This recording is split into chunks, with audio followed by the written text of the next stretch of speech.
그렇게 오래된 얘기 아니에요. 몇 달 전 여기도 와 계신 분이 계세요. 우리 누님도 또 어떤 분도 함께 교도소를 가게 되었어요. 정말 오래간만에 가는 교도소였습니다. 왜 교도소의 사역을 잘 안 하려고 하느냐 하면은 그 사역을, 교도소의 사역을 한번 하고 오면은 고통스러운 일들이 당연하게 생깁니다. 기도원까지 찾아와 행패를 부리고 만난다고 하고 집까지 찾아와 발로 대문도 부시고 이거 해달라 저거 해달라 해주면은 질질질질 끌려가고요. 정말 힘든 문제들이 있기 때문에 잘 안 가잖아요.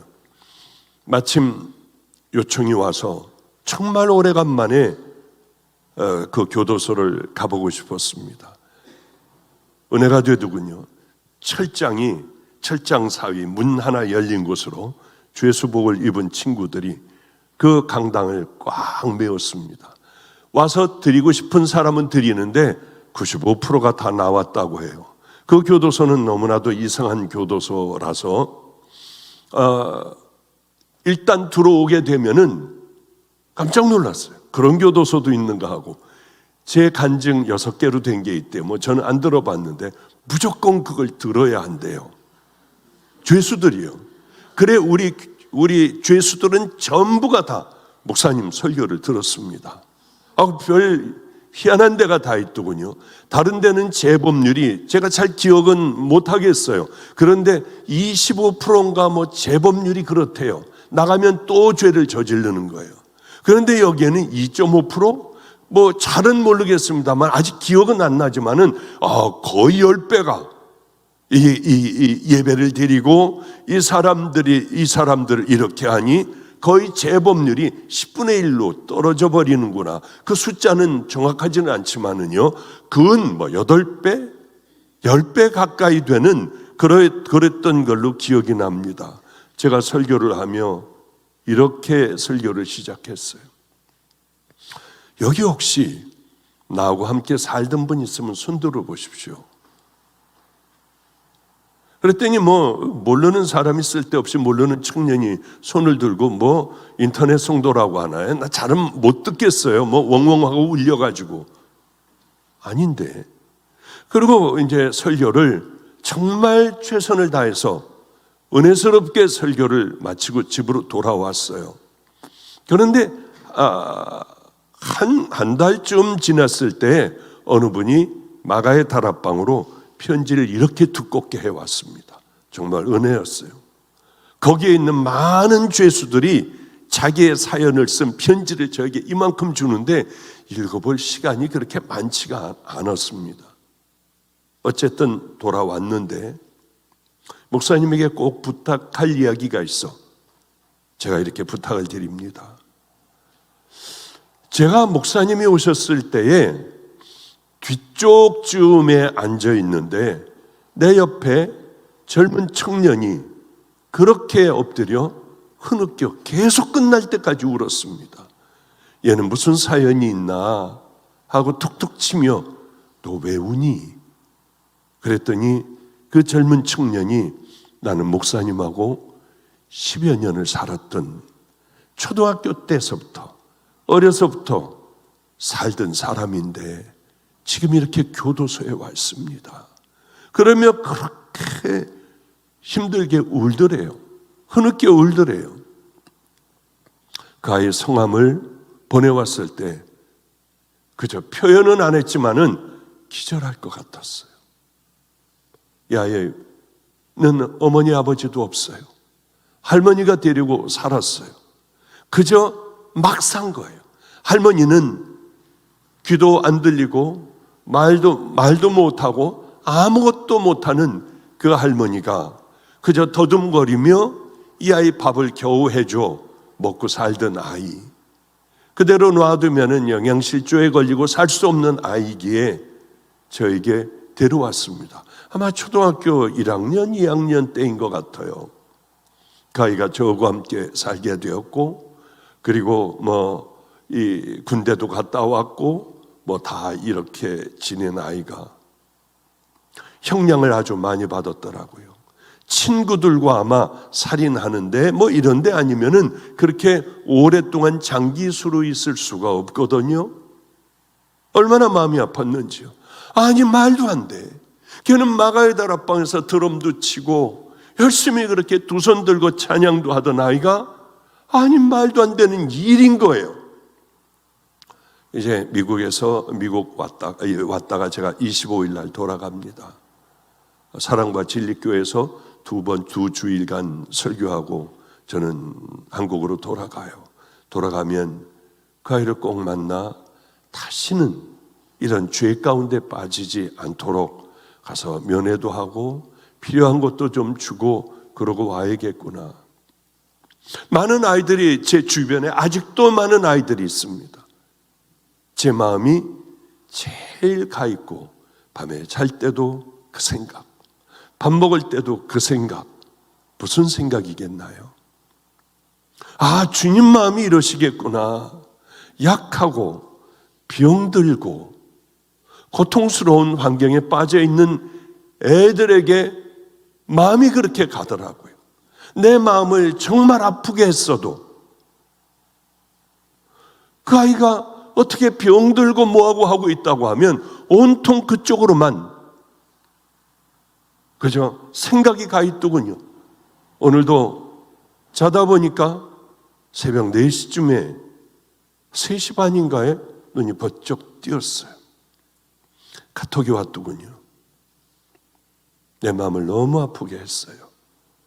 그러나 얼른 전화를 걸어 정말 최선을 다해 하나님, 나를 치세요. 괜찮아요. 나를 때리세요. 그리고 다 회복시켜 주시고 치유하여 주세요. 이 기도 자연적으로 나올 것 아닙니까? 간절하게 다 기도해 주고 제가 할 수 있는 것은 다 했어요.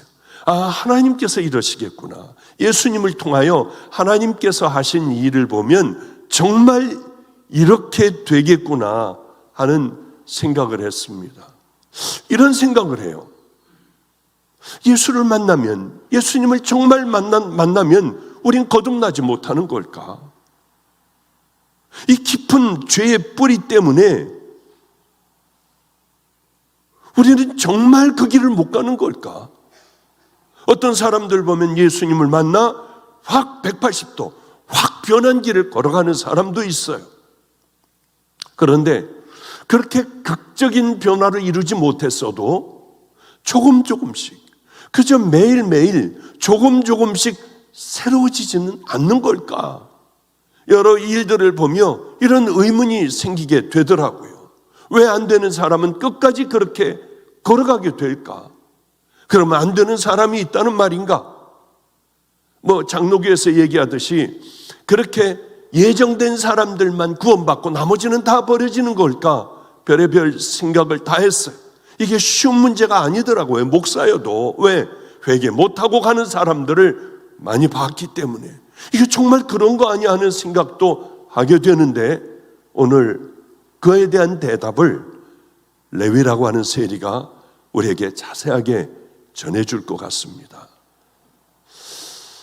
저도 그렇게 할아버님께서 저를 붙들고 제가 하나님을 만났어요 하고 할아버님에게 처음 하나님 만나고 달려갔을 그때 할아버님이 저를 끌어안고 해주신 기도가, 울면서 해주신 기도가, 이 아이는 성자의 길을 걸어가게 하소서.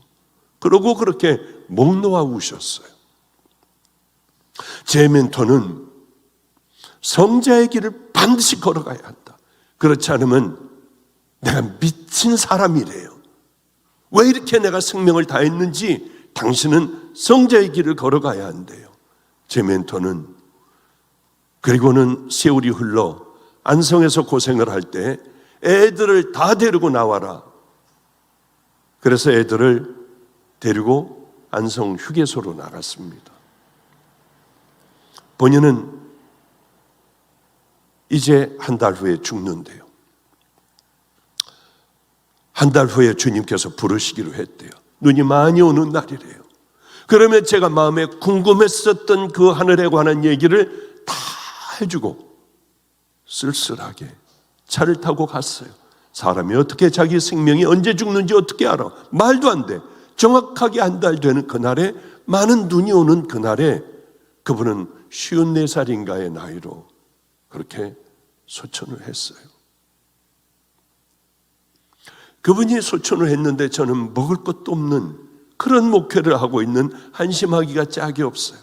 내 주변에는 그저 깡패들이나 노숙자나 알코올 중독자나 뭐 길거리에 속 썩이는 아이들이나 이런 사람들밖에 없는 거예요. 그런데 꼭 한번 그 무덤을 찾아가 보고 싶었어요. 찾아가 보지도 못하는 거예요. 아무것도 없으니 어떻게 찾아가요? 그래서 국화 한 송이만 발라고 하고, 겨울에 국화 한 송이 또 기름을 넣고, 그러고 그분이 묻혀 있는 데를 겨울에 갔어요.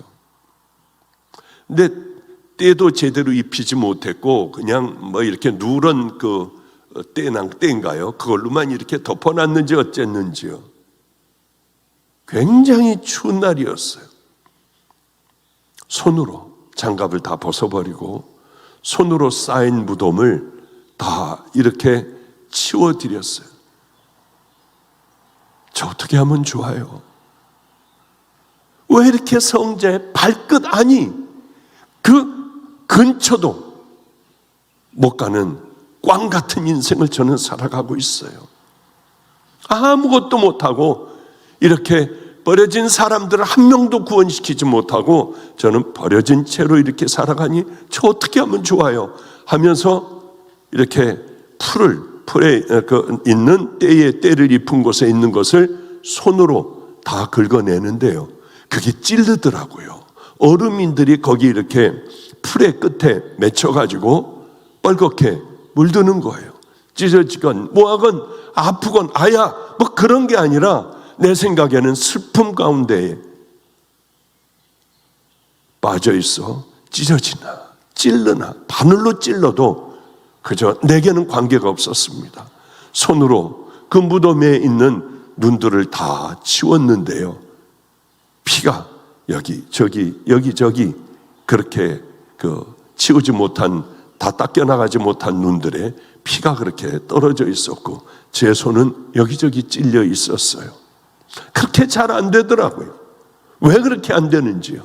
오늘 본문에 보면 레위라고 하는 세리가 우리에게 그 답을 자세하게 내주고 있습니다. 마가복음, 누가복음에서는 자기가 레위래요. 바로 내가 더러운 레위다. 그런데 주님을 만나고 난 후에는 그의 이름을 마태라고 하여 마태복음을 쓴 저자가 됐죠. 예수님을 만난 사람들이 예수님의 제자들 가운데, 근처에 있는 사람 가운데 많습니다. 나다나엘, 섭터 베드로, 바울, 예수님을 만난 많은 사람들이 얼마나 많은지 몰라요. 그런데 그 사람들은 다들 그래도 하나님에 대하여 알고 있었던 사람인데, 레위는 예수님을 만나자마자 확 변해버려요. 어쩌면 그렇게 그의 삶을 확 변해버리게 하는지요. 그리고는 그의 이름을 마태라고 했습니다. 저도 제 멘토가 이제 앞으로 당신은 많은 사람들이 알게 될 거래요. 어쩌면 그분은 그렇게 많은 얘기를 해놨던 것들이 마음속이 철렁철렁하며 맞아 들어가기도 해요. 그런데 많은 사람들에게 알려질 거라고 하더라고요. 그러면서 내 자녀 둘은, 그 귀한 아이들이 가장 나락으로 저 밑바닥으로 떨어질 거다. 그럴 때 내 자녀들을 돌봐줄 수 있느냐? 어쩌면 그런 예언들을 그렇게 그때에 서울대학 대학원 나오고 뭐하고 하나님에 대하여 생명을 다하는 그 아이들이 그렇게 되리라고 하는데요, 그러면서 울더라고요. 그때 손을 내밀어 줄 수 있느냐? 약속을 해달라고 몸부림을 치더라고요. 정말 그 이야기대로 정말 그렇게 됐을 때에 가슴이 얼마나 쓰리고 아프고 괴롭고 하든지, 어쨌든 이제 당신은 앞으로 사람들에게 이름이 알려질 테고 특별히 미국 쪽을 많이 갈 거다. 참 얼마나 그렇게 그때 그 얘기를 하는 거예요. 지금서부터 꽤 오래 전에 얘기예요. 제가 하나님 만나고 아무것도 모르고 있을 때, 말도 안 돼. 내가 누군데? 나같이 이런 더러운 놈이 없는데. 그러면서 뭐 집사님들이 있는데 이름을 한번 좀 적어보세요. 그러니까 어떤 집사님이 있다가 그저 미국에 가면은 조지라는 이름이 어떻겠냐. 근데 그 성하고 이 조지로 이렇게 해봤더니 그게 아니에요. 이건 난 죽어도 싫다. 그랬더니 그러면은 한국 이름으로 지고 영어로다가 한번 바꿔보세요. 박빛. 너무 좋았어요. 빛 같은 삶을 살라고. 너무 좋았어요. 그런데 이제 박빛으로 살아가기 어느 날 박빛 전도사님 뭐 이렇게 하고 박빛으로 언제든지 저를 부르고 저는 나가서 찬양 인도도 하고 할 줄 모르는 거 하여튼 설교도 하고 하며 떼어가며 이제 이렇게 살았습니다. 어느 날 묻더라고요. 미국 이름으로 박빛은 뭐야? 그 라이트박 아니냐? 그럼 중국에도 많이 가게 될 텐데 중국 이름은 뭐냐? 그 뭐냐고 해요. 그래서 그 박광 같다 아마. 그때 깨달았어요. 나는 박빛이 아니야. 무슨 놈은 내가 빛을 비춰. 박광이 아니라 박광이야. 나는 완전히 나는 꽝의 삶이야. 아무리 해도 안 되는, 나 열심히 노력하는데 안 되는, 그래 나는 꽝의 인생이야. 주님 만나고 왜 그렇게 안 되는지. 그건 지금도 마찬가지로 나는 박광으로 살고 있어 하는 생각이 참 그때 생각을 하며 고개를 끄덕거려요. 아마 이 레위도 마찬가지였을 거예요. 많은 것들을 알고 있잖아요. 계산도 할 줄 알고 아람어도 할 줄 알고 여기저기 사람들, 이제 길 가는 사람들 이제 통행료를 받으려면 여러 이 말을 할 줄 알아야 되잖아요. 그리고 다른 사람들보다 어부들이나 이런 사람들보다 아마 똑똑했을 것 같아요. 여러분들 아시다시피 아주 교활하고 부정직하고 될 수 있는 대로 많이 걷어 로마에 바치고 나머진 자기 것, 향락을 일삼으며 그저 낙이라고는 그거밖에 없잖아요. 교회도 못 가요. 회당에도 못 들어가. 자선도 못 해요. 아무도 안 받아. 세리 것은요. 증인으로도 못 써요. 아무것도 할 수 없는, 부끄럽기가 짝이 없는 세상의 것만을 바라보며 살아가는 그런 불쌍한 자였어요. 그런데 하루는 보면은 예수님이 저기 오셨대요. 막 하고 병든 사람들이 낫기도 하고요. 가지고 있는 문제들을 다 해결하며 갈 때는 절며 갔고 눈 멀어 갔는데 올 때는 소리 지르며 울며 걸어가는 걸 여러 번을 봤거든요. 그런데 드디어 예수님이 그것을 지나가게 되었습니다. 예수님께서 다른 말 안 하셨어요. 기도도 안 해주셨어요. 너는 나를 따라라. 꽝인 인생, 아무것도 아닌 인생 내가 책임질게, 그 말씀 아니겠어요? 얼마나 좋았겠어요. 내가 널 책임질 거야. 너는 네 인생 책임질 테니 다 버리고 나를 따라. 그 말씀 아니겠습니까? 저는 거기에 무너졌어요. 너는 종의 길을 걸어갈 거야. 울면서 왜 죽여버리시죠? 울면서 막 그냥 그러고 있을 때예요. 내가 너를 기다렸다. 내가 널 사랑해. 충격 중에도 충격이었어요. 저 같은 놈은 지옥을 보내야지 마땅한 거 아니에요? 어쩌면 날 기다렸을까? 어쩌면 나에게 사랑한다고 했을까? 나를 사랑한다고 한 사람은 기억 속에, 우리 부모님도 그런 말 잘 못하시거든요. 처음 들었던 것 같아요. 처음 내 인생에 내가 너를 사랑한다 할 때 제 마음은 다 무너졌던 것 같아요. 어떤 일이 있어도 나를 사랑한다고 하신 이분에게 내가 내 생명을 드려볼 거야. 잘은 안 되겠지만은 최선을 다해서 한번 해볼 거야 했던 기억이 엊그제 같은데, 이렇게 많은 세월이 흐르고 제 멘토도 소천을 하고 이렇게 여기까지 온 것 같습니다. 그래서 이제 레위는 얼른 예수님을 식사를 초대해서 잔치를 벌이려고 하는데, 바리새인 서기관들이 아니 니네 어떻게 예수님의 제자들과 예수님은 어떻게 이렇게 죄인 집들에 와가지고 밥을 먹고 즐기고 하느냐, 좋은 사람을 많이 거느려야 하는데. 저는 그랬어요. 하나님, 좋은 사람들, 예수님은 저를 사랑한다 하시고 종의 길을 걸어갈 것이라고 하셨으니까 좋은 사람들 말고요, 이 세상에 힘들고 지치고 어려운 사람들을 붙여주시면은 제가 열심히 한번 가볼게요. 예수님은 그들의 친구가 되셨어요. 왜냐하면 누구든지 예수님을 믿기만 하고 따르기만 하고 예수님 앞에 죄를 내려놓고 이제 귀한 길을 걸어가면 구원을 얻는다고 하는 것. 그러게 예수님은 이렇게 얘기하시잖아요. 너는 왜 먹고 마시고 이 죄인들 집에서 하느냐 하니까 예수님께서 이런 말씀을 하세요. 건강한 자에게는 의원이 쓸데없어, 병든 자에게라야 쓸데있느니 내가 의인을 부르러 온 게 아니라 나 죄인 부르러 왔어. 이 구절들을 읽을 때마다 통곡을 하고, 그래 맞아, 나 같은 걸 부르셨어. 언제나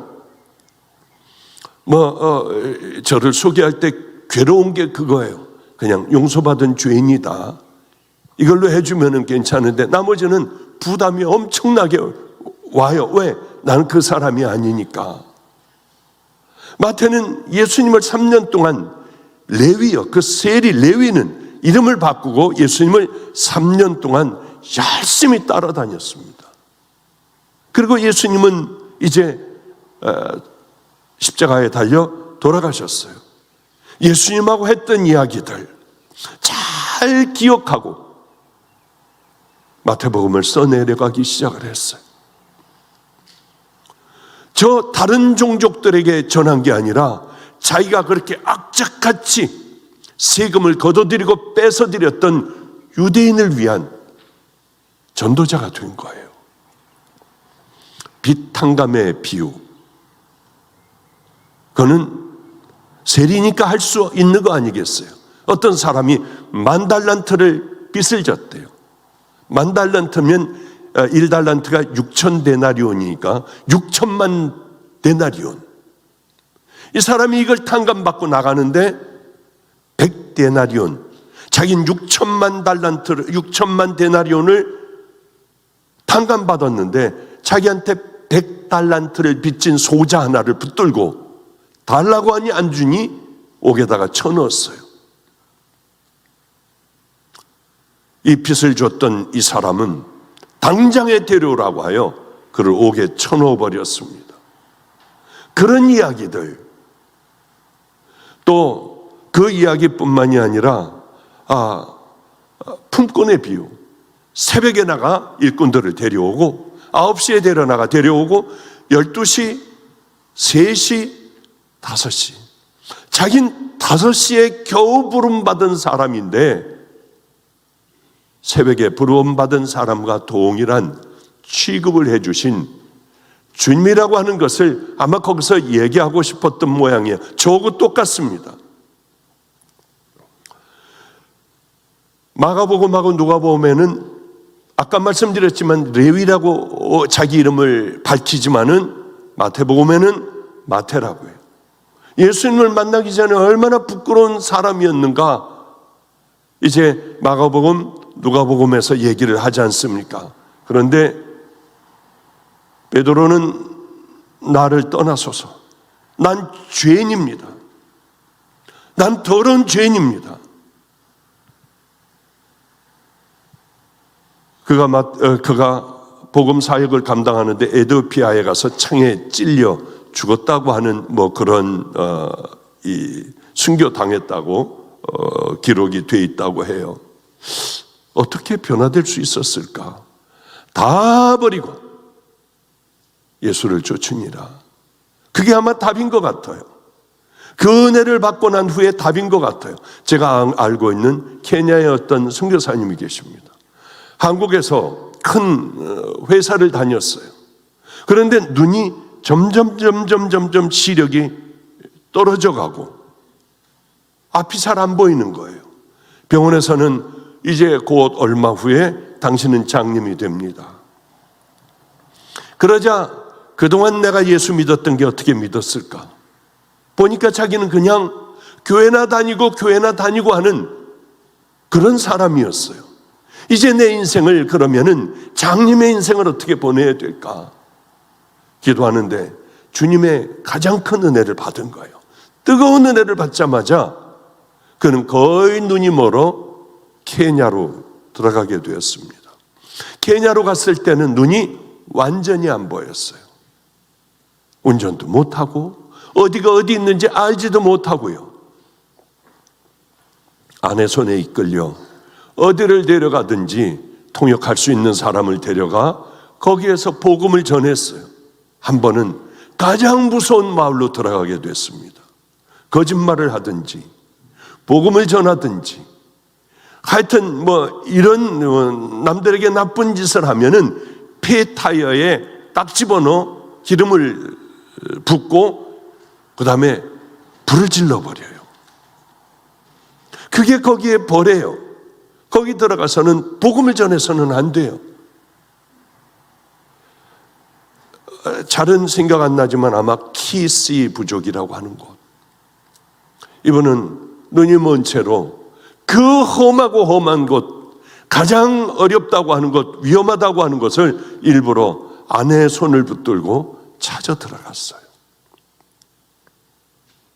그래서 담대하게 복음을 전했습니다. 여러분, 이런 짓을 하면 안 됩니다. 여러분들에게는 예수님이 필요합니다. 그 마을 전체를요. 아마 죽었을 수도 있는데요. 그 마을 전체를 복음화시키고요. 예수 믿는 마을로 만들고 또 다음 마을을 또 그렇게 위험한 곳을 찾아다니며 예수를 전하여 마을을 변화시켰는데 왜 그랬을까요? 이분이 왜 이런 생명을 걸었을까요? 자기는 너무나도 큰 죄인인 거예요. 우리가 큰 죄인인 것을 깊이 깨달을 때에 비로소 눈이 띄어 믿음의 길을 향하여, 진정한 믿음의 길을 향하여 걸어갈 수 있지 않겠습니까? 어떤 돈 많은 젊은 청년, 우리가 부러워하는 그 청년은 선생님, 내가 무슨 선한 일을 하면은 영생을 얻겠습니까? 나 돈도 좀 가지고 있으니까 이것 가지고 선한 일을 하려고 하는데 뭘 하면 되겠습니까? 편안하고 잘 살던 거예요. 그리고 남을 도울 줄도 알고요.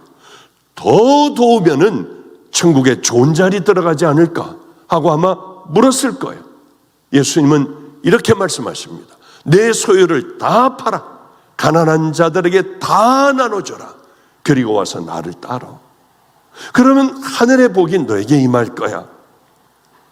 영생의 길을 묻기만 했지 그 길을 순종하고 가지는 못했습니다. 예수님에 대한 관심과 하늘나라에 대한 관심은 많았어요. 그러나 관심이 우리를 천국으로 인도하지 못해요. 관심이 신앙이 아니에요. 좋은 설교를 여러분들이 수도 없이 많이 들었다 해도 그것이 여러분들을 천국으로 이끄는 길은 방편은 될 수 있어도 그것이 여러분 천국 가는 그 믿음은 아니라고 하는 거예요. 잘 믿어야지. 바로 믿어야지. 좋은 설교 들어야지. 너무 좋은 거예요. 아름다운 생각에. 그러나 생각만 한다면, 그것으로 또 끝내고 내 삶으로 돌아가 버린다면 안 돼요. 레위처럼 바로 일어나 쫓을 수 있어야 합니다. 망설이고 머뭇거리고 그래 저건 언젠가는 나는 될 거야. 평생 여러분은 되지 않는다고 하는 것이죠. 신앙은 일어나 쫓는 거예요. 제가 만약에 일어나 쫓지 않았다면 전 여기까지 올 수 없었을 겁니다. 집도 없애버렸어요. 다 없애버렸어요. 병원도 없애버렸어요. 다시는 돌아가지 못할 곳으로 만들어버리고 그리고 이 길 걸어갔던 기억이 나요. 왜 그런 줄 아세요? 저는 악한 자이기 때문에 또 술집에 갈 것 같더라고요. 또 놀러 다닐 것 같더라고요. 나쁜 짓이 이제는 몸에 배어 그 삶을 살 것 같더라고요. 가정이 깨지기 전에는 안 그랬어요. 깨진 후에 망가진 인생을 살기 시작을 했어요. 주님을 만나고 내가 얼마나 악한 자인가를 비로소 알게 됐습니다. 저는 그래도 나는 괜찮은 사람이라고 생각을 했거든요. 악한 자라는 걸 깨달았어요. 추하고 냄새나는 자라고 하는 걸 깨달았어요. 그리고 저도 일어나 예수님을 쫓아야겠다 생각을 하고 그냥 쫓아오다 보니 70이 이제는 넘어버렸습니다. 우리는 이런 얘기를 해요. 그래, 그가 다 버리고 쫓았다. 그게 무슨 일일까? 대가를 지불했다는 거예요. 대가. 호의호식하고 열심히 돈을 벌고 기름 짜듯이 짜내고 했습니다. 그리고 마음껏 즐기는 대로 다 돈을 써버렸어요. 최고가 로마 황제였을 거예요. 그러나 예수님을 주인으로 구주로 받아들이고는 그의 모든 삶은 로마 황제를 주인으로 받아들였을 때하고는 180도 다른, 그토록 돈을 귀하게 생각했던 그가 쾌락과 함께 헌신짝 버리듯이 모든 것을 버리고 예수님을 따르기 시작을 했어요. 저는 이 레위가 제일 좋은 그 마음에 와서 확 들여 닿는 것이 하나가 있습니다. 그는 밭에 간 주인 보아. 그건 딱 마태복음 한 군데만, 레위가 쓴 것 거기 한 군데만 있어요. 이 보아를 발견했구나. 정말 이 보아를 발견하면은 우리는 이렇게 살 수가 없죠. 그 어마어마한 귀한 것을 발견했는데요.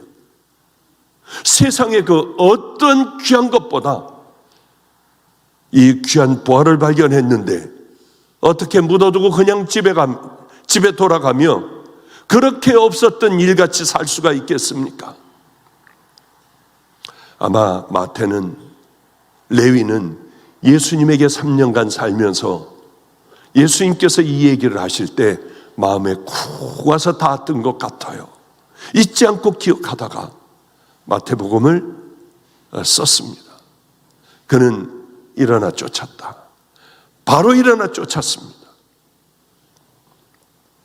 우린 구원에 대하여 다시 한번 생각해 봐야 돼요.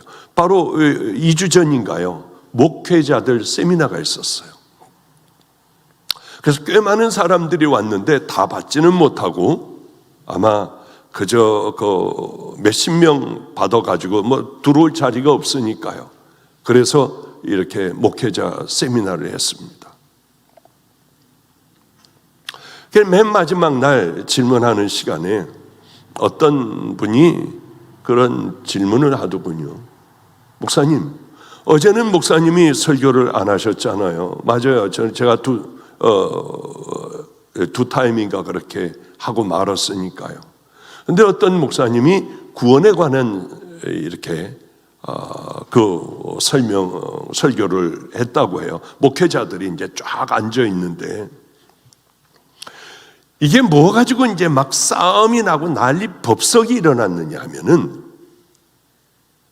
한 번 구원은 영원한 구원이냐, 아니면은 한 번 구원은 영원한 구원이 아니라 하나님께서 이거는 우리가 그 길을 향해 걸어갈 수 있는 만남을 주셨으니 우리가 이제 걸어가야 한다. 성령님과 함께 이제 그 얘기로 아마 굉장히 많이 큰 소리가 오고 가고 했던 모양이에요.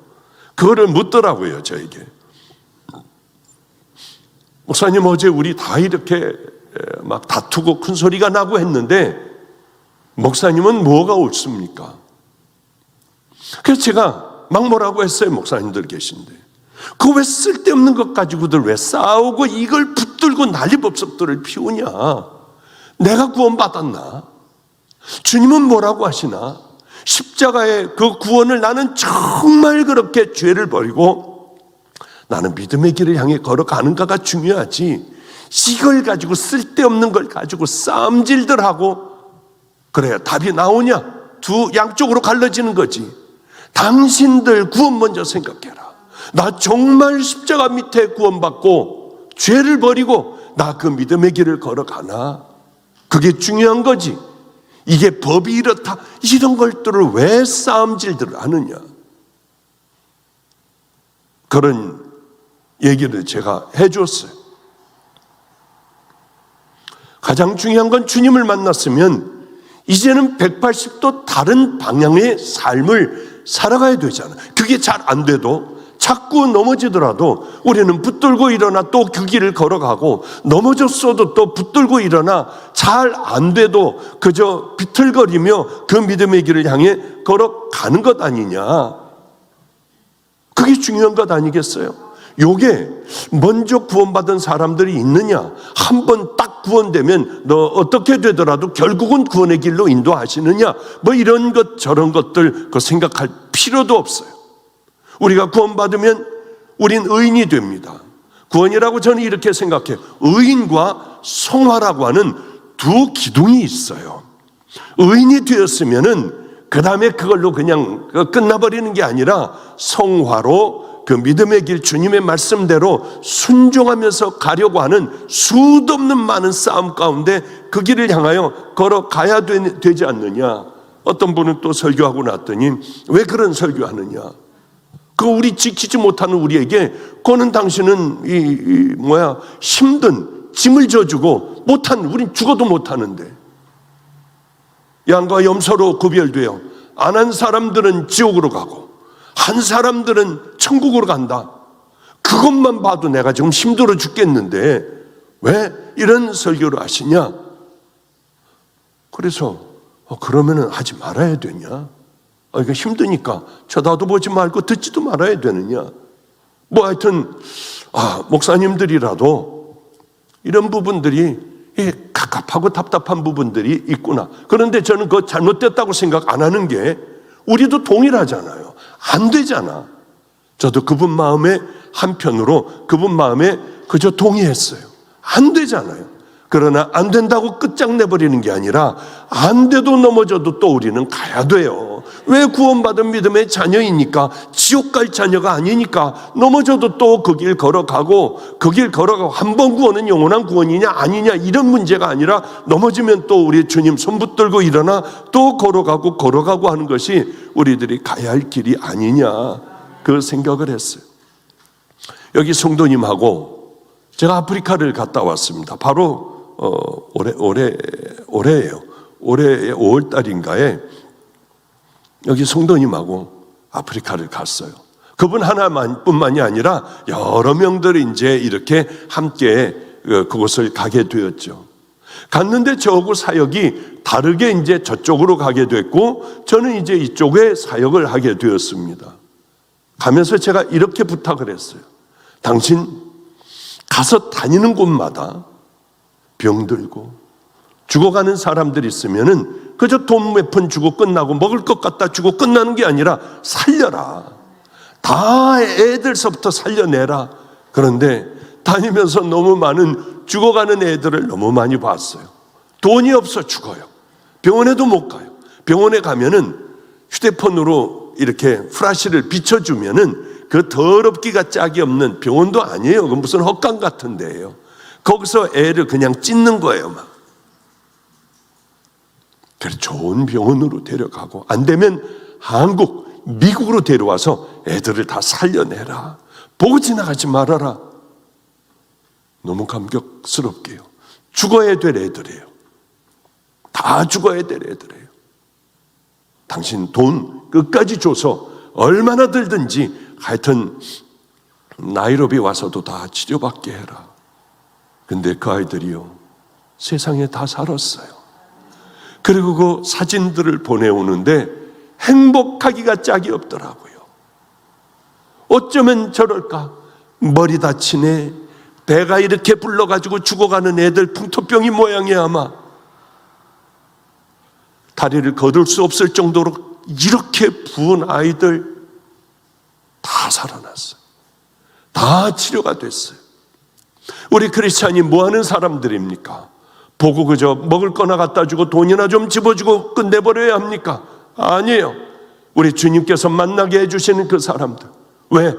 나 같은 더러운 죄인, 악하기가 짝이 없는 더러운 죄인이요, 이 죄인을 다 용서해 주시고 1만 달란트의 빚을 다 탕감해 주시고 그동안 캐캐 묵었던 더러운 죄도 다 깨끗하게 해주셨는데 그거 하나 아끼면 되겠습니까?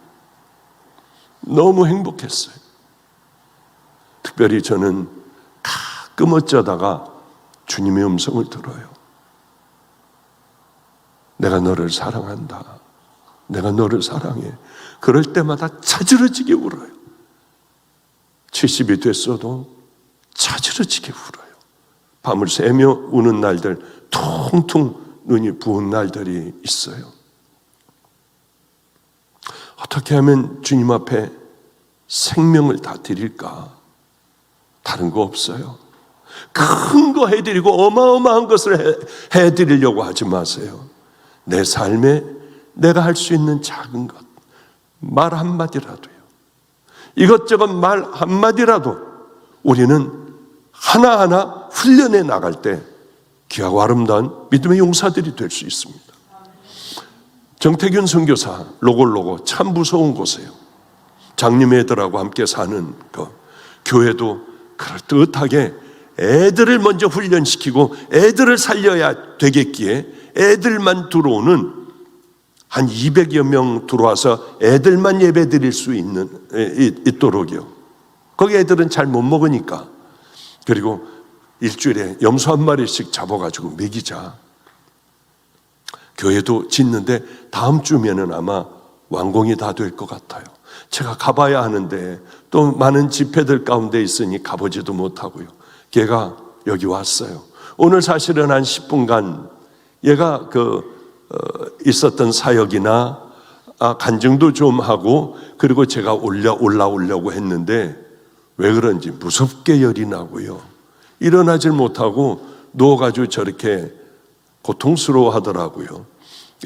코로나는 검사해 봤더니 아니라고 하는데 아마 독감인지 뭔지는 모르지만은 첫날 와서 건강할 때 제게 물었어요.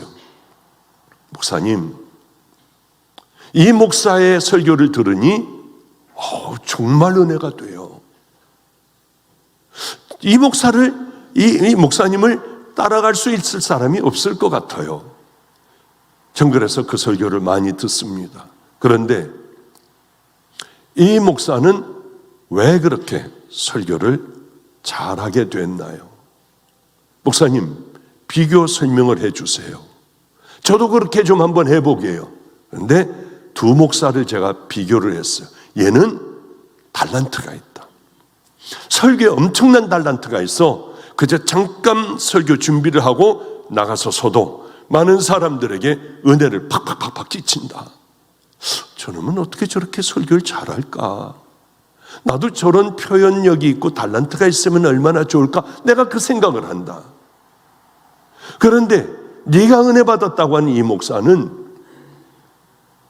14년간을 갈고 닦고 얼마나 많은 훈련을 했는지, 산에 올라가 13년 4년을 비가 오나 눈이 오나 엎드려 하나님 저에게 은혜를 주세요.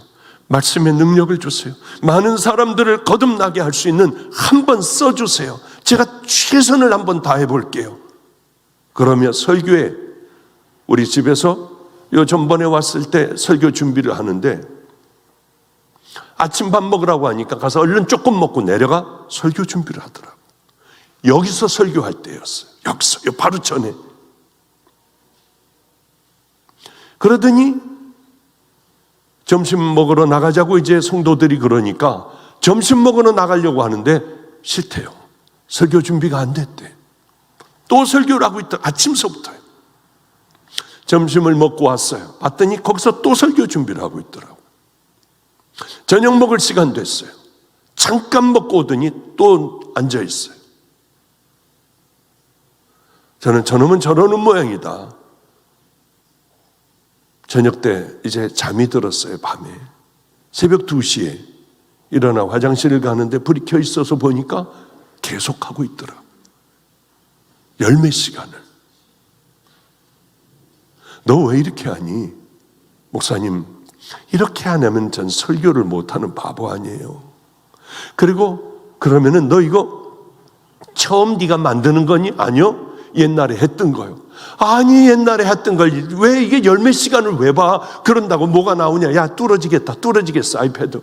그랬더니 뭐라고 하느냐면 보고 또 봤을 땐 또 생각나고 또 봤을 땐 또 이렇게 해야겠다고 하고 또 봤을 땐 또 그래 이거야, 이걸 집어넣어야 돼 하다가 보니까 놓을 수가 없어요. 언제까지?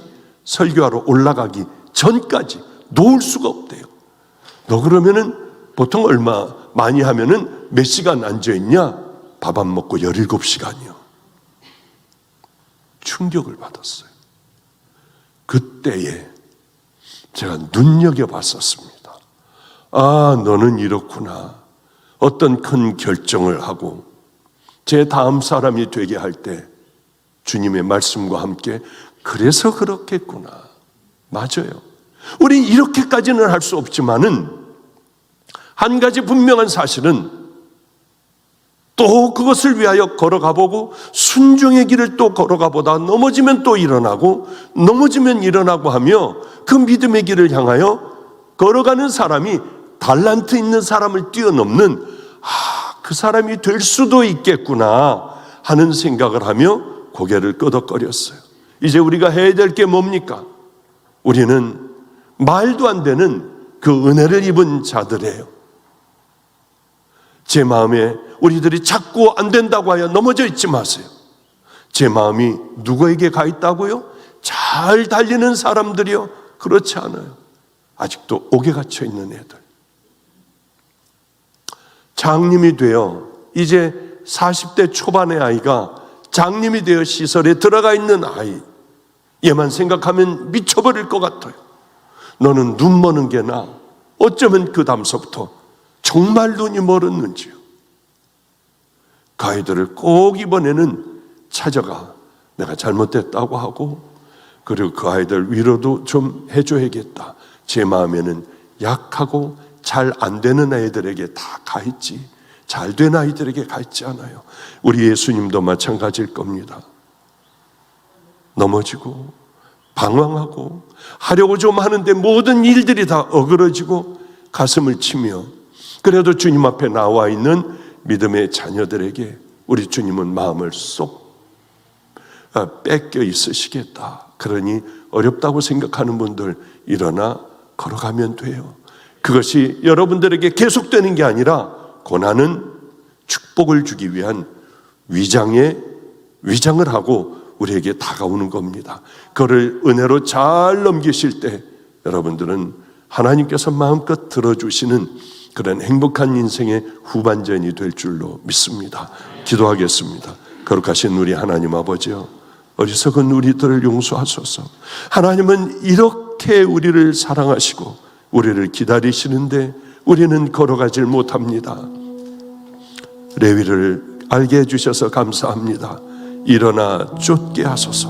넘어져도 또 일어나 쫓을 수 있는 귀한 믿음을 허락하여 주시옵시고, 하나님 불같은 마음도 또한 잊지 말게 하여 주시옵소서.